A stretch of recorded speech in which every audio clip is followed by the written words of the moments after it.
observe that. Yeah. The Jews still observe that. On the Day of Atonement, Yom Kippur, if anyone in the Jewish family does not wake up, people just die. People die. If anyone don't wake up, then they automatically assume that person did not do right by God.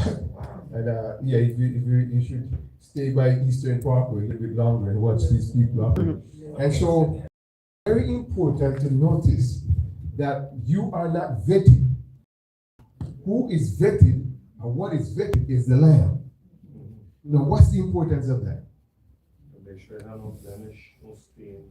Yes, but the spiritual, I want the spiritual understanding of it. What does vetted mean? What does that mean? I don't know what that means. Vetted is, your husband is in preparation. That's the word they use in politics when you're trying to run and they want to make sure you're okay.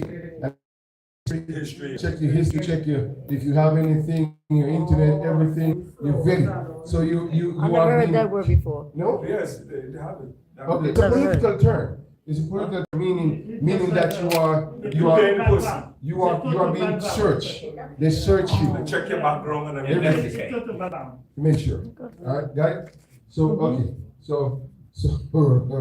So make sure Joe is in good standing. He will be vetted.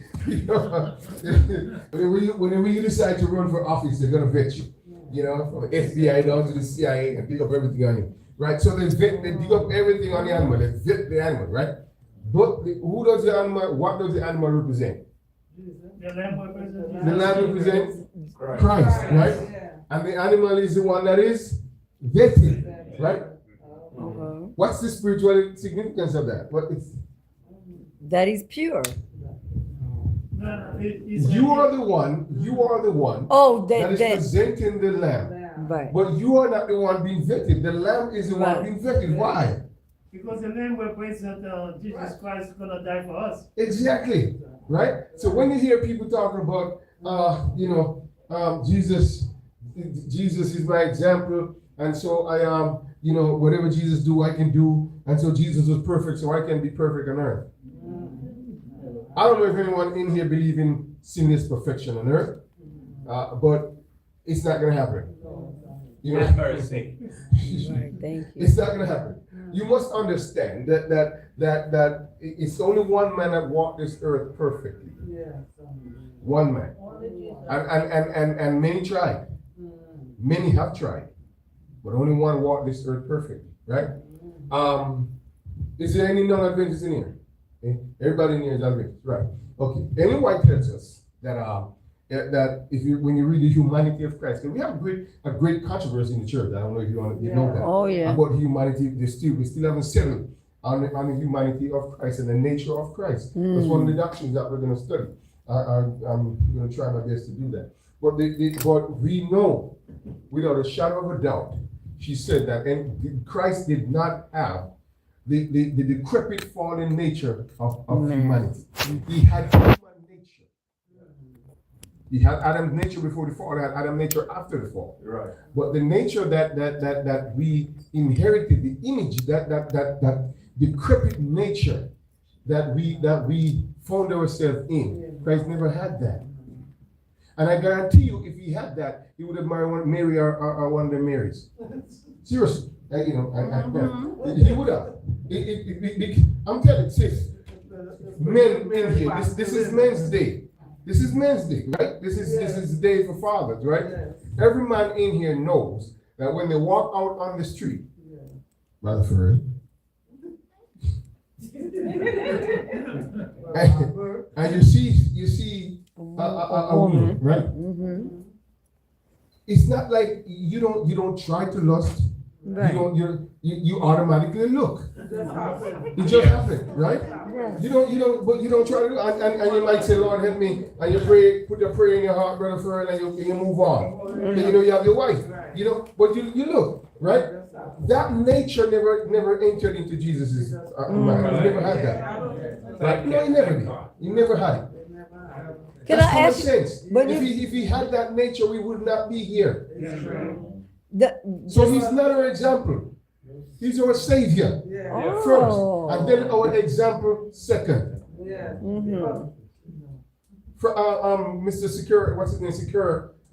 He wrote a wonderful book about that, right? we cannot look at Christ as, when you do that and say Christ is your example and I can be perfect as Christ, what you're doing saying is I don't need Christ Your to be God, perfect. right. But the Bible said unto him that is able to keep you from falling and to present you faultless. What does that mean?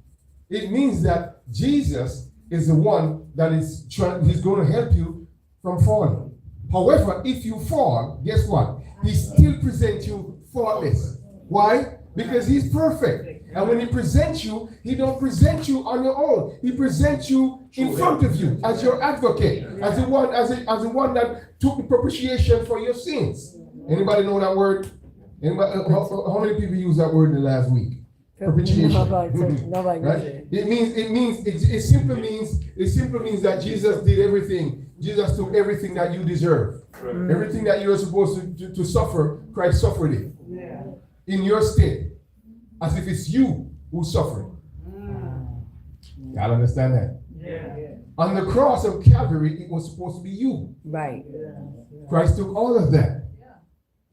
If he was not perfect, if he had our fallen nature, he could only die for one person.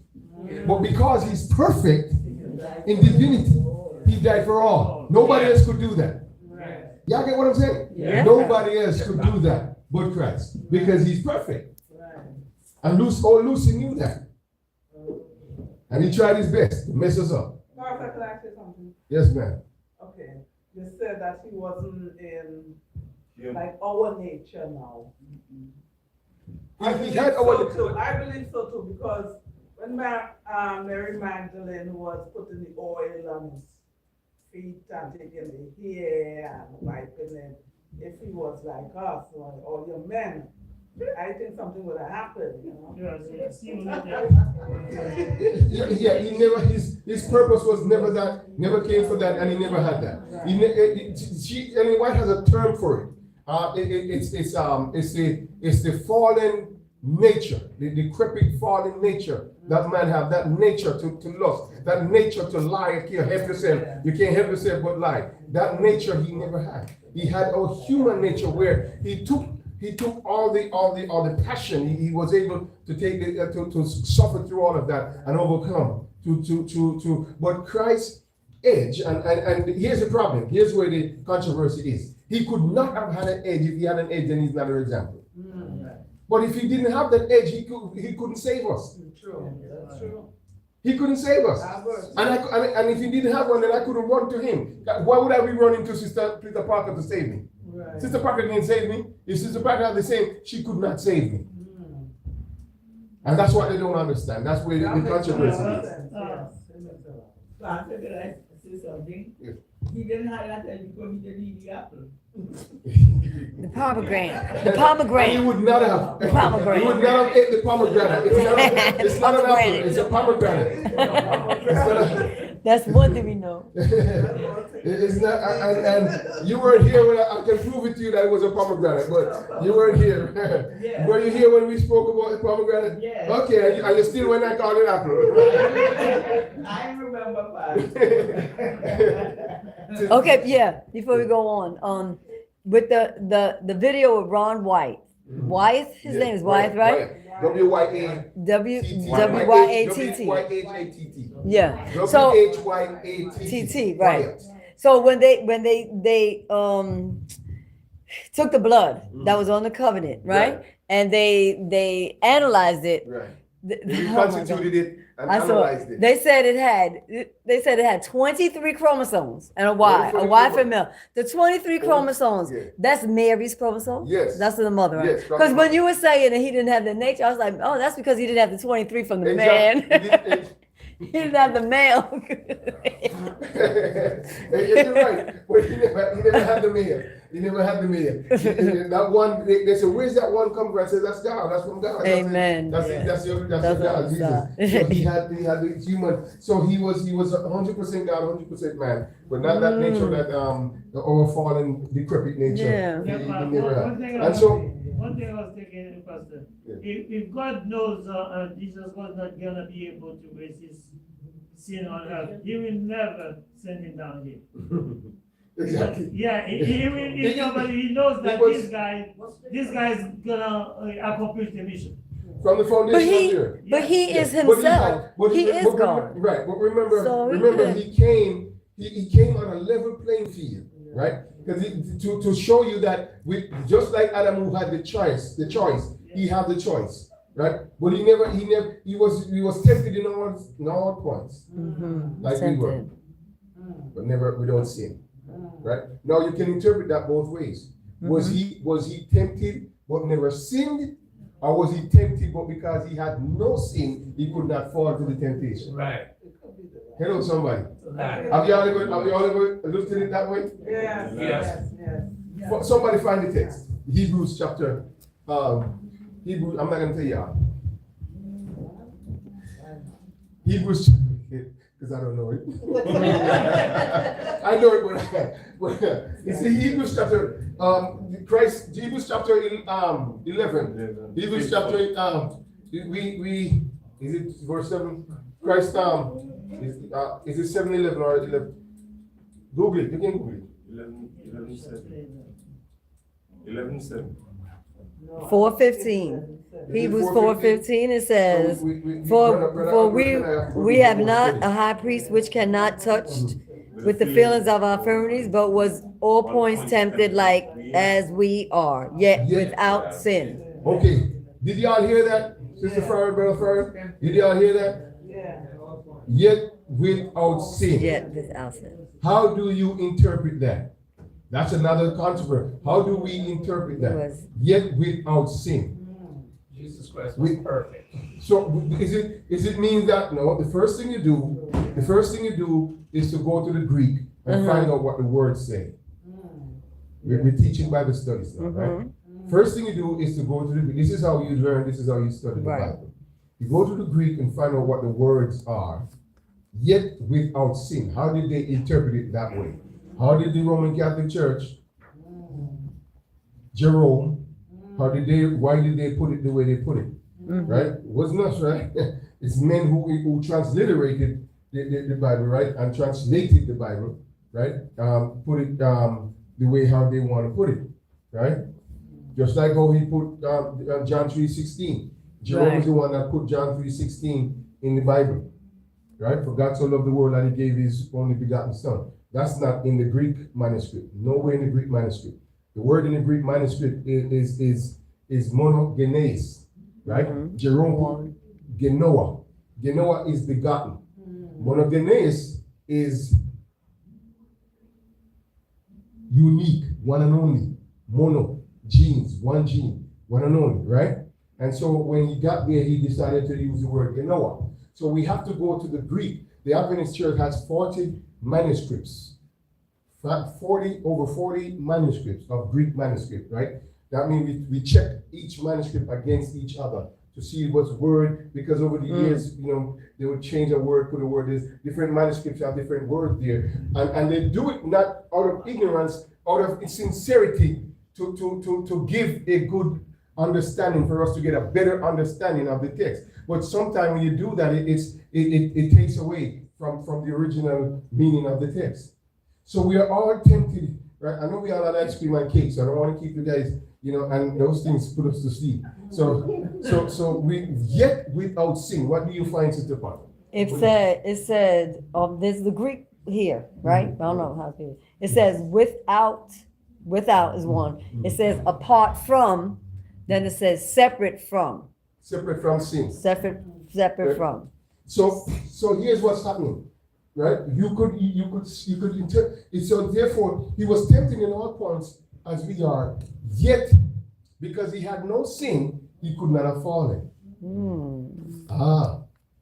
But you could also say, which is what the majority of people interpreted as Jesus did not sin. He was tempted in all parts, but he did not fall. But the Greek give both understanding. As a matter of fact, it gives the understanding that he could not have fallen Because he had no sin.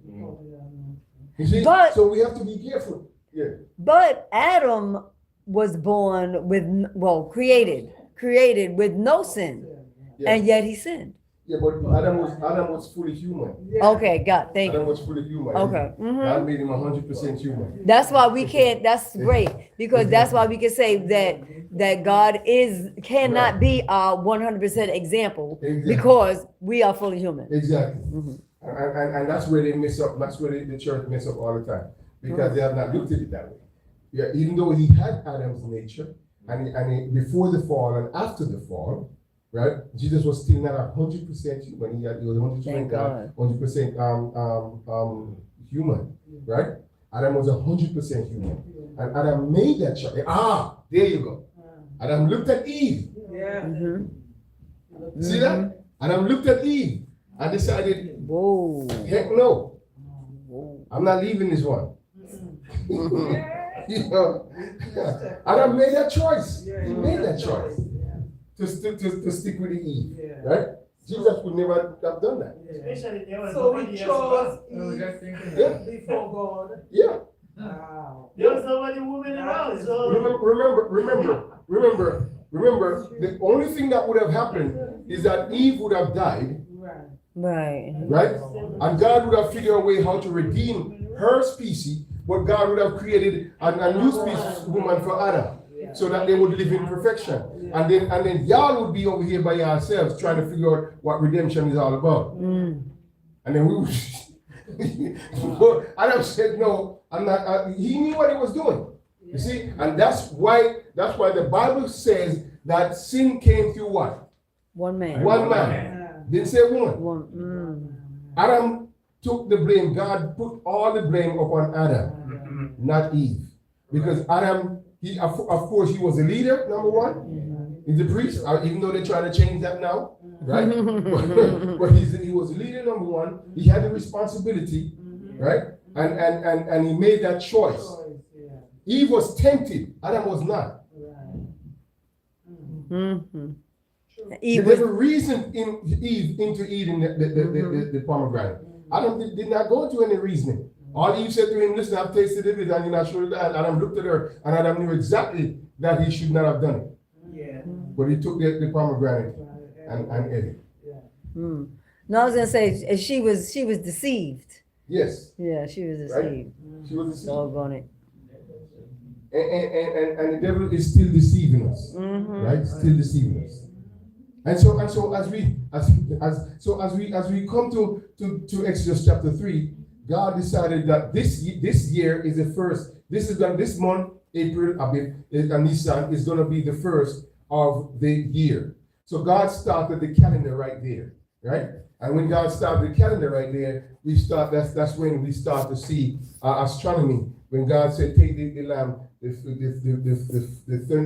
10th day of the month, and you vet that lamb, and on the lamb stay in your house, you get to know the lamb." It was hard, the animal. You see people who raise a chicken, they don't want to eat their chicken because but God allowed them to live with these animals. As a matter of fact, the shepherd had to live with the animal for a whole year. There are certain shepherds that are chosen to take care of the sheep that are chosen to be sacrificed next year, and they have to spend time with these animals, right? As a matter of fact, they become so close that at times they tell you that at times there's in every flock you have some wayward sheep or lamb, and every now and then a lamb would run away or stray. Yes, lambs astray. The Bible talk about them, right? They would stray. And the shepherd would have to do something to keep this lamb in check, right? So what the shepherd would do after the lamb would not every day you get up the lamb straight, even though you got the voice, everybody has learned the voice of the shepherd, but this lamb decided to stray. I'm pretty sure it's more than one, but let's deal with one. The lamb decided to stray. What does the shepherd do? He takes the lamb. He takes the lamb, breaks its leg. Oh no. Oh. Breaks his leg. But it's not only breaks his leg, it breaks his leg, wrap the leg, and carries the lamb for 6 weeks. Everywhere he goes, he carries the lamb. Little lamb. Carry that little lamb with him for 6 weeks. Guess what? He takes the wrapping off the leg of the lamb and put it down and walk away. Guess what? The lamb follows him The lamb follows wherever he goes. wherever he goes. The Lord is my shepherd, I shall not want. He Oh maketh my me to lie down in God. green pastures. We're going to talk about that one day. Psalm 23. Awesome. But that's what happened. That's what happened. Right? Can you illustrate, right? Sometimes punishment is good. Huh? Sometimes punishment is good. Chastisement, yes. That wasn't Yes, the punishment. Bible That talks was about it when you discipline. chastise, right? So when you come to the lamb, we have to understand and pay attention to the fact that even though you are the one that is being forgiven, you're the one that is going for atonement. That you are not the one being vetted. The lamb is the one that God is vetting. It's very important to understand, right? Very important. So therefore, Jesus, in the 10th day of the month, when he came into Jerusalem, he was the one that was vetted. He was the one that the devil was tested all over, right? But yet still, you are the one that he's dying to save. It's a simple, I'm seeing it in the way. Awesome. The way I see it, just like you're in court, and then the lawyer is the one defending your case. That way Yes. you cannot go to prison or go to prison. Right, So he's defending you right. without you doing anything. But who do you test? Who do you vet? Oh, the victim. No. The lawyer, the Oh, lawyer. yeah, the lawyer, yeah. The lawyer is, you see, because the lawyer is not doing everything in your stead. Yeah, That's the difference. So the lawyer is the one being vetted. Jesus is the one that is being vetted. that's right. Yeah, that's right. Because why? Because he does everything. He takes on everything that you're supposed to take on. Yeah. He takes it on. Yeah. That's why we die in Christ. The in Christ, we need to also talk about the in Christ doctrine, because you die in Christ. Everything that he whatever Christ did, you were in him when he was doing that for all humanity. And so let's go quickly to the spring, and then we're going to go to some of the PowerPoint. We're not going to finish our PowerPoint. We're going to establish that for you. So if you can see the spring, we have we have Shavat, Adar, Nisan. Nisan is the spring. We have, so in the spring we have the first of the appointed feast days, right? We have the first of the appointed feast days. Passover, Pesach, right? Pesach, you have it's Passover. On the feast of unleavened bread, Shak. Anybody can read that? Have you ever seen that word before? Have you ever seen the unleavened bread? Matzah, yeah, matzah, Unleavened matzah. bread, exactly. Matzah. Exactly. See that word? It's Yes. Yes. See that? Bread, Shak, Hamasa. So this word here, there's a word for it. I don't remember the word. Meaning that it comes from the same root, you know, for bread, right? And you know, I the food. My mom used to get my lot in the food bank, so I used to just drive with them and eat them like that, you know. There's nothing in it but just meat and water, right? And then you have, of course, you have the first fruit, Rishit Kasir, right? Rishit Kasir. I didn't say a bad word here. Rishit, right? Kasir, right? It's spelled like that. And then you have the Feast of Weeks, Shavuot, right? You can't, if you say ot, then you remember the word because you have to live in a hut for Yeah, that's what I was gonna say. Shit, that's where they have the those So, extra the homes. feast- So it's actually this, but if you it's Shavuot is the Feast of Weeks, right? And what is the Feast of Weeks? We spoke about the Feast of Weeks. What is the Feast of Weeks? When after Jesus rose from the grave, right? After the unleavened bread was placed in the grave, then he rose and brought the first fruits, right? And then that Sunday, God said to count what? 7 weeks of days, right? So that's why it's called Feast of Weeks. God said count 7 weeks, and then that brings you, which is 49 what? Days, right? That brings you to not this, but where's the middle one? There's one in the middle. Where is it? The middle one is what? What's the middle one? Oh, We missed it. Purim. Wait. Okay. Wait a minute. 1, 2, 3, 4, There's 7. something is wrong here. Oh, Yeah.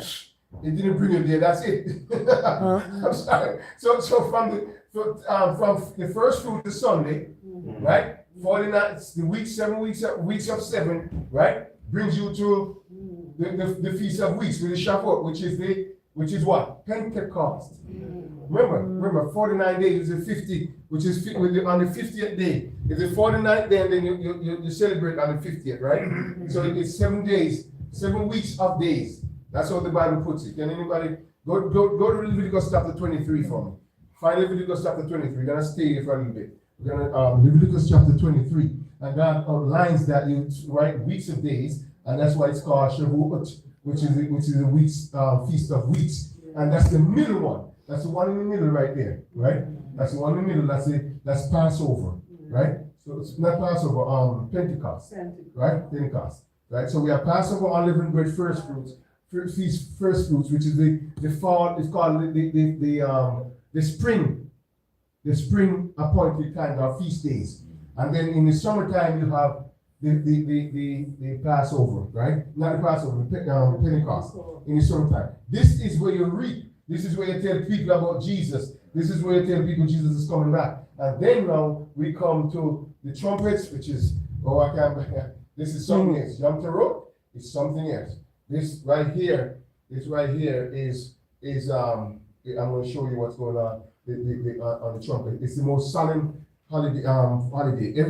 All of these holidays are celebration. All of these holidays are celebration. This one here is the most solemn. Right here, and I'll show you why. And then we have atonement and tabernacle. So Jesus fulfilled all of these, and he's coming back to fulfill all these three. He's coming back to fulfill all these three. And we know that if he fulfilled all of these to the exact day, then we know he's coming back to fulfill these to the exact day. So when the Bible said no man know the time or the hour, we have to be careful what the Bible is saying, because Jesus was not saying that he didn't know the time or the hour. I'm going to show that to you right now. I'm going to show that to you right now. So let's go to the PowerPoint. Let's go to that PowerPoint and see if we can catch up something here. Let's go to the other one. Okay. So that's I think we're off. Yeah. Let's see. Okay. So as we see, most people will read the first chapter of Genesis, and when we read the first chapter of Genesis, it always seems as if we reach a day, and then when we get to day 4, we read that God placed the sun, the moon, and the stars in the sky, and that's it. We pass over it. These lights are for signs and for seasons. Listen to this carefully now. These lights are for signs and for seasons. Right? Chapter 1, verse 14. Right? But the word seasons there, I want you to look at that. Look at this word right here. We're going to, as a matter of fact, when I come back, the first thing we're going to do is to start the alphabet so you can recognize letters. This is N right here. This is N. This is O. Right? This is D. Right? And this is M. This is a yod. Right? And that's the N. Right? And and of course, we read Hebrew from left to from right to left. Right? So it's Moedim. Right? Moedim. It's pronounced Moedim. Right? And Moedim does not mean seasons. Right? Moedim does not mean seasons. Right? Lights in the expanse of the sky. These lights are for signs and for seasons, right? And for the days and for the years. So it's for seasons, for the days, for the year. What is for the day? What is for the day? The sun. The sun. The sun. What is for the year? The moon. Told you before that, no? What the is stars. For the stars are for the stars. moon. So, yeah. And moon is for The night. the moon is No. for month. Moon. The word moon is month. It means month, right? Lunar means lunis, right? The moon means month. So the moon tells the month, right? And I'm going to show that to you. The moon tells the month. The stars, if you go to the NASA site, there's another site as well. It's called site we use. If you go there, you can see things happening years ago. You can use the stars to figure out many things that happened many years ago. The stars tells the years, right? And of course, the sun gives us the day, right? So these signs and this is what we call astronomy, right? Astronomy. We didn't have astrology back then. God gave us astronomy. Astrology is when the devil decides to step in and talk about your birth month and your signs and what's your sign, are you watching mommy? Now you're watching YouTube, watching YouTube and somebody trying to pick up a young lady, what's your sign? Oh, I'm Cancer. Oh no. Too emotional. Walk away. Too emotional. You Crazy. can't get a girlfriend these days if your sign is Sorry, not right. sorry, I'm sorry. That's the devil's work, right? God don't use sign. We don't do that. What God uses is for the seasons, for the days, for the years, for the month, right? And so that word "season" seems so familiar. It feels safe. It makes us think of autumn leaves falling, like the spring rain washing the earth. And it makes us think of the transition from winter to snow. But it's not the original Hebrew word used in Genesis. No, it's not. The word in Genesis chapter 1 verse, it means appointed time. It means set feasts, moedim, right? And of course, moedim is moed is a singular. Moedim, remember I tell you where you see the I-M at the end of a word, it means S in English. It's a plural, right? Moedim. So and I asked somebody to look up the word in Egypt. What's the Hebrew word for Egypt? Anybody found the Hebrew word for Egypt? No one? Look up the Hebrew word for Egypt for me. It means divine appointments. Can divine appointments break? Can divine appointments break? No, not Impossible. divine. Impossible. So God started this clock, right? We are the only ones that can break it, but divine appointments cannot break. Men did all kind of things to change times and try to change everything. But God did the wisest thing. God placed them in the sky so man cannot mess with them. If that wasn't the case, man would have changed these things already. Man would have changed these things already, right? And so it comes from a root word that means to fix, right? To appoint or to assemble. Right? This is not a word about meteorology, right? This is a word about meeting with God. Meeting with God. Later in Hebrew Bible, the exact same word, moedim. The Hebrew word for Egypt Mizraim. Midraim, right? So Mizrahim, Yeah, right? Mizraim. Why is it Mizrahim? Why is it Mizrahim? Two. Because it's two, right? It's two. Why? Mhm. You have because they Upper were and Lower Egypt. right. So it's plural. The That's word plural. Mizraim is a plural word. The word Moed is supposed to be Moed, which is one. Moedim is plural, right? Appointed seasons, right? When you see that. So pay attention to that, right? And it's used over and over again to describe the sacred festivals of Israel, right? Not no seasons. It's the sacred festivals of Israel. So the Passover, the Feast of Weeks, which is Passover, right? The Passover, Feast of Weeks, the Day of Atonement, the Feast of Tabernacles, right? These are let me get that right. It's actually saying from Atonement to the Feast of Tabernacles. It's just naming the feast day. These are more than the appointed times. So these are appointed times. All the feast days are appointed times. And the feast days are in the Torah. The Torah are instructions for Jesus to fulfill. And so Jesus came, the Bible said he did not come to destroy, he came to fulfill the law, which is the instruction, which is the Torah, right? And remember, the Torah is part of of what? The Hebrew Bible, which is called The Hebrew Bible. What's the name of the Hebrew Bible? The- What's the name? What's the name of the Hebrew Bible? No. The Torah is part of the Hebrew Bible. It's I not. told you last week. I told it every week. It's in my book. Right? It's in my book at home. It starts with a T. There you go. Tenach.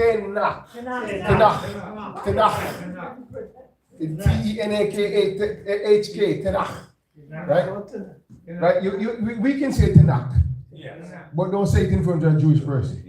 Don't say Tanakh in front of a Jewish person. They look at you, don't talk to me, right? If you want to talk to a Jewish person, it's Tanakh, right? You gotta spit. You gotta make that guttural come out, like spit coming out the throat. Tanakh, right? It's a Tanakh. these are, it's made up, the Tanakh is made up of three, right? We have what's the first ones? What's the first Bible, the first of the Tanakh? What's his name? The Torah, the No. 5 books of Moses. Right. The 5 books of Moses, what are they called? The Pentateuch, Pentateuch, right? All right, so we have the Pentateuch, right? Right, we Pentateuch, right? But Pent, don't forget the word Pent, just like Pentecost, 5, right? That's how we remember things, right? Pentagon. And so we have there you go, the Pentagon. So we have the appointed time, the sacred rhythms of redemption. These are what? The sacred rhythms of what? Redemption. I tell you guys, you study these things, you know exactly when Christ is coming. Not exactly, but you get a very good idea when he's coming back. And I'll show you how. And Genesis tells us something stunning. Here's what it says. Before the law was ever given on Mount Sinai, anybody sleepy yet? Now we can stand up and take a break. Because I know this sugar. Where are all these ladies who have cooked? They're still upstairs cleaning up? Where they at?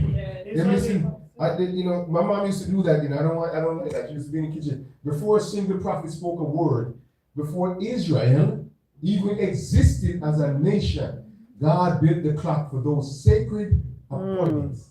Guys, he did not just create the moon to be a pale thing in the sky, but but he gave us the moon for us to remember exactly when things started, and as a clock in the sky for us to worship him and to remember the days that he overcame, and exactly when to look for deliverance. Did you know that the 14th day of every month we are supposed to be doing the Passover? We're supposed to be looking for the deliverance. Why? The 14th day of every month we're supposed to be doing it. Why? All right, no answer. I will come back to it. He did not hand them a piece of parchment. Didn't have no computer. Didn't have no paper to write. He did not carve the calendar into a stone tablet. No, he hung the calendar in the sky. Oh my God! Right? Look at the moon and your broken hearted, so that every human being, no matter where they were on earth, the moon was placed there to organize human history. I always wonder how in the world I can see the moon every time. What about the people in Australia? What's going on? What about the people? Why? Same moon. What? Ain't that crazy? Remember that while the earth is spinning at, 260,000 miles per second. Somebody look it up.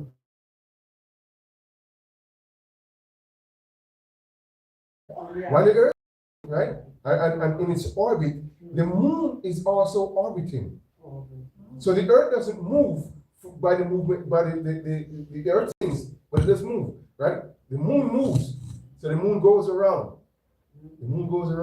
Right? So where you are on the earth, there's always a shadow. They call it the dark side of the moon, but it's a shadow side where you never see, right? You never see that side. Because when the moon goes around the sun, it's one face. You see, the sun. I mean the earth. It's just the sun hitting the moon, and based on where you are on earth, you can see the Watson crescent going up to the first quarter, which is the half moon, right? They call it the first quarter, which is how many days? How many days? No. It's 7 days. 7 days, right? And then on the 14th day, right? You have a line down the middle of the moon, right? It's called the terminator line. No, ask me why they call it that. But it's called a terminator line that runs on the face of the moon, right? Which where the sun, half the sun is hitting the moon, right? That's the first quarter. And then when the entire sun, the face of the moon, is hitting the moon, right? The earth is not in the way of the sun, and the entire moon hits it, right? That's the brightest the moon is in the sky, and that's the full moon, and that's the 14th day of the month, and that's the day when God said to Moses, leave the people of Israel out. Guess what? They had the full spectrum of the moon shining down. God led them out in the brightest time of the year, in the full moon, right? And that's the fullness of time. And that's also the spiritual fulfillment of the fullness of time. The moon was placed where there to organize human history. Right? And the moon came. It was placed there to govern the rhythm of worship. The Bible said from one new moon to the next, and from one Sabbath, right? Sabbath to the next. But guess what? There won't be any moon in the sky. So what is that talking about? He said when he comes, they don't need no more moon and no sun. But he says from one new moon. What is he talking about? He's talking about our remembrance of the season, of the calendar. The moon won't be there, but because we're already in the rhythm, it's the rhythm of worship that God is talking about in Isaiah. You see, that's why people come to you and say, oh, the Bible is foolishness. Yes. It's contradicting because how God said there's not going to be, and somebody came to, God says not going to be any sun and moon, but Isaiah talked about in the new world there's going to be a new moon, from one new moon to the next, and from one. What is going on?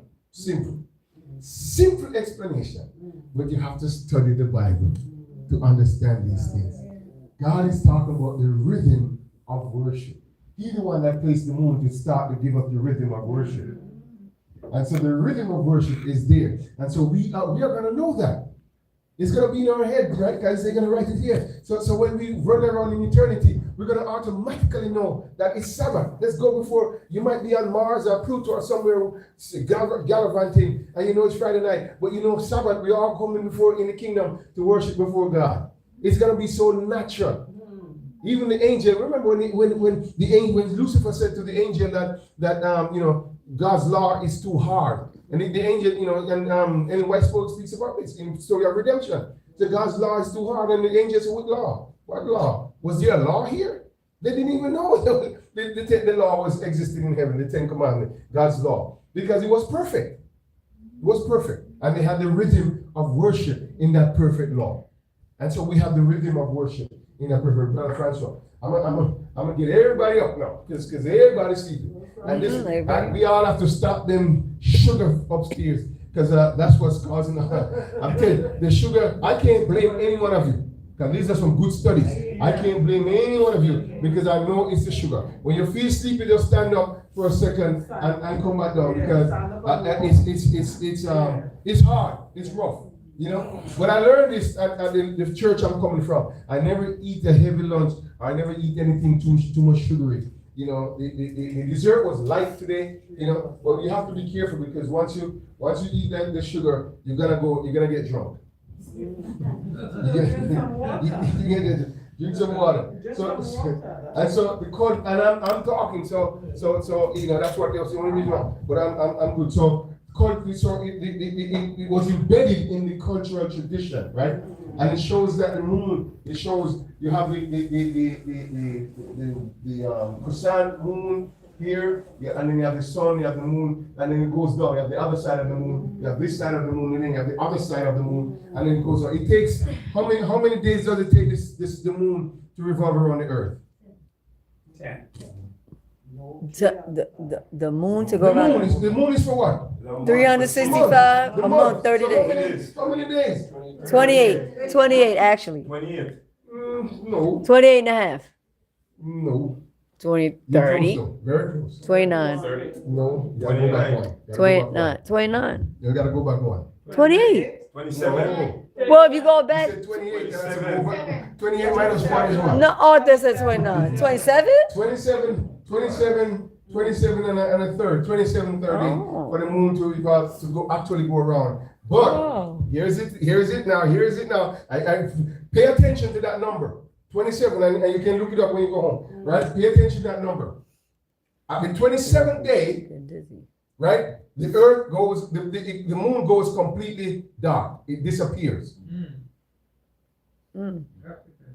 And then it takes 2 to 3 days. It takes 2.5 days to reappear. That period is called a conjunction. Mm-hmm. Right? It's called a conjunction. In scientific terminology, it's called a conjunction, right? But on the 29th day, that's when the moon reappears. It goes off on the 27th day, right? But because the sun is in orbit, because the earth is orbiting as well, the earth is spinning as well, it takes another 2.5, 3 days for the moon to reappear. Those 3 days, those 2.5, 3 days is called a conjunction. Now, what God said, God put a feast. God put a feast at that time of the month, right? He said at the end of the month, now y'all at Leviticus chapter 23, I want you to go home and read it. At that time God said at that time of the month, I want you to celebrate a special feast day. What feast day is that? The Feast of Trumpets. Oh. The Feast of Trumpets. That's when the Feast of Trumpets is celebrated. So, listen to this now. Every feast, every appointed feast day is celebrated with a full moon. But there's one feast day that is celebrated with the moon is nowhere to be seen. And that's the Feast of Trumpets. Now let's break something down for you. I'm close it off here because what time is it? What time is it? Is it after 4 yet? Yeah. What time is it? Oh, All right. 2 minutes. Let's close it off. So here's what's happening. I'm sending over something now, so you can see what's going on here. The 27 days, 27 and a third, 27 days, 20 and a third day it takes for the moon to go around, right? But you see the moon on the 29th day. That's why 29, a full month is 29 days, right? Those 2 days are called a full conjunction.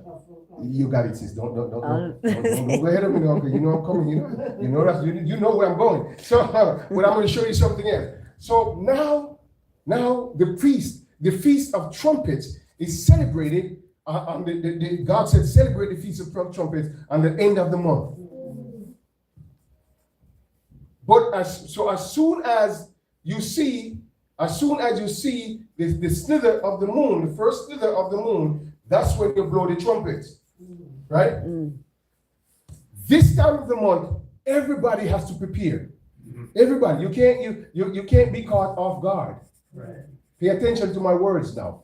You can't be caught off guard. So everybody in Israel have to be prepared. You have to get ready. Because you never know. You don't know when the moon you're going to see the moon. You have 2.5 days to see the moon. But you don't know. Right? So the priest put watchmen, 2 watchmen on the wall to watch. On the hills. They're in the hill and on the wall to watch. Right? And as soon as they see the first slither of the moon, right? They blow the trumpet. Right? You all know that time, those days, that dark period is called no man know the time or the hour. Yeah. That's what the Jews call. You can look it up. You can dig it up. Research it. So here is now something. Here's what I want to leave with you. Midrash. There's something called Midrash. Midrash. Look it up. Midrash. What is a midrash? I explained that to you before, right? I dropped some things on you because when we get here, you'll understand. See, if you weren't here, but that's why I like to put things out there first, right?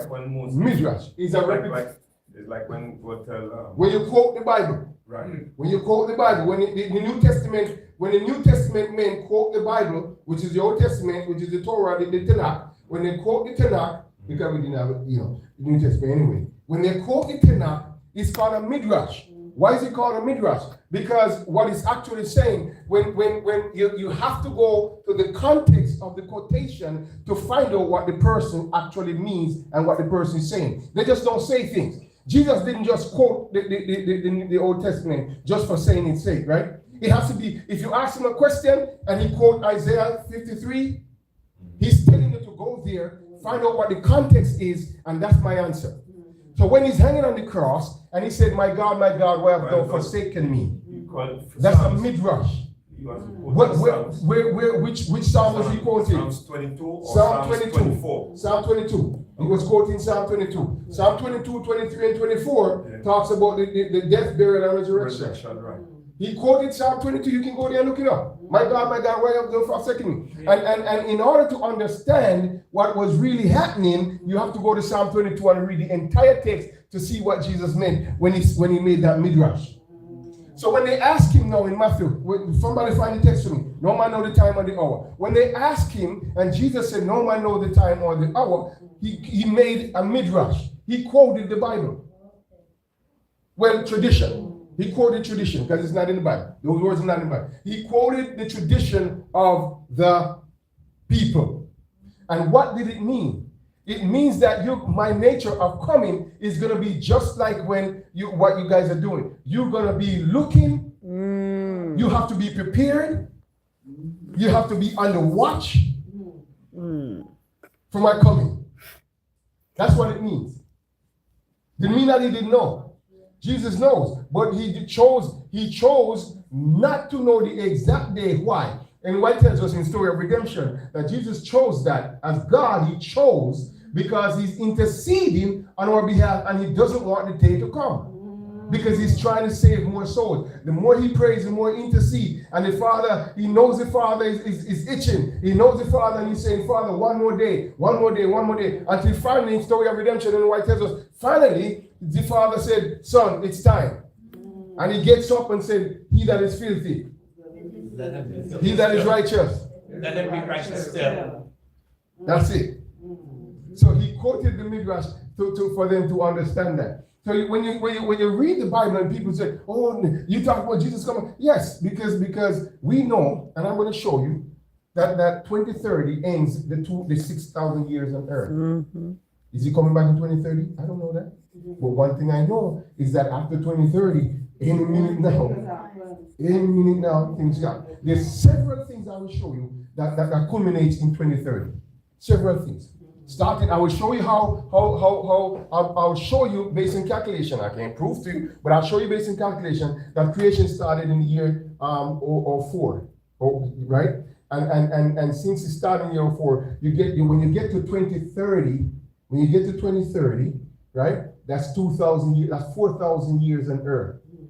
I'll show you that I will show you that Adam lived to 33 and a half years before he sinned.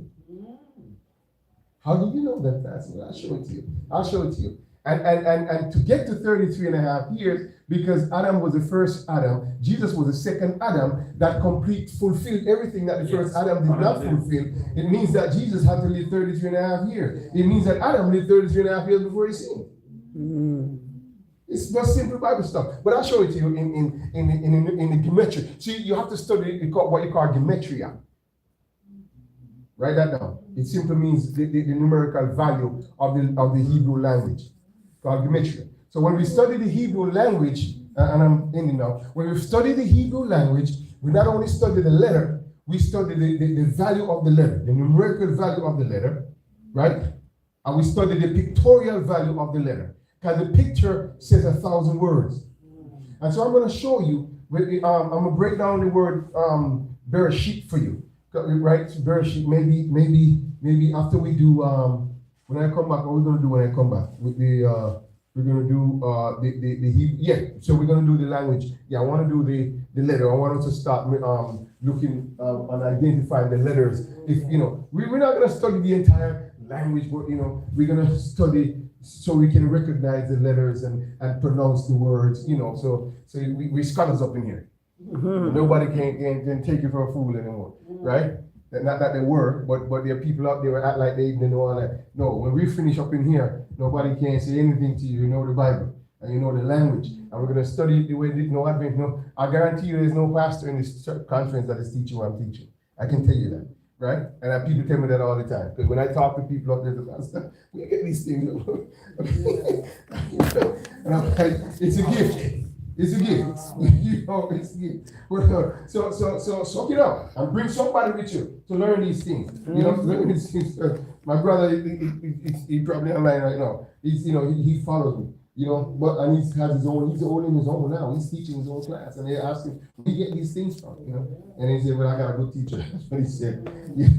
But it's good to know these things. It's good to understand these things. It's good to know that you not only study the letter. You see more things. When we break down more things, you're gonna see things that you never. There's letters that mean something, and they have an image that means something. They have numbers that mean something that comes together. God, I don't know. People can't believe in God. It's crazy. Perfect. every way how things he puts things together. Nice. But yeah. So we're gonna I'm gonna expand on this next time after we start the languages to show you that the midrash, no man know the time of the hour, and to show you how we can use that now to find out when is Christ, when is he coming, what's the closest he's coming, so that we know that he fulfilled the first 3 day feast days perfectly. That means he has to fulfill the last perfect. So he's gonna, and these are not gonna, and his second coming will fulfill all three. The feast day, the Feast of Trumpets, the atonement, and tabernacle. Because tabernacle means to dwell. It means to pitch a tent, to get to know you, right? Let them build me a sanctuary, right? So I mean, dwell with them, tabernacle, right? So in John 14, John 17, is it 17 or 14? 17. John 17, you sure? That's the Lord's Prayer. Yeah. So it's 14, right? In the beginning was the Word was with God, and the Word was God, right? And no, John 1. John 1 verse 14. Bro, listen, man. You gotta stick with me now, because you and me, John says John 1 verse 14. I'm relying on you, right? And the Word became flesh and dwelt among us, and we beheld his glory as the one and only of the Father. The one and only, not begotten. The one and only. You gotta get used to this now. The one and only of the Father, full of grace and truth. So dwell there, right? Comes from the word again, tabernacle. Dwell, right? So we're gonna put all that together. And it also has the root word of Emmanuel. God with us, God who dwells with us. Y'all see that? Yeah. Beautiful. So we're gonna put all that together after we come back from the camp meeting. We'll put all of that together, right?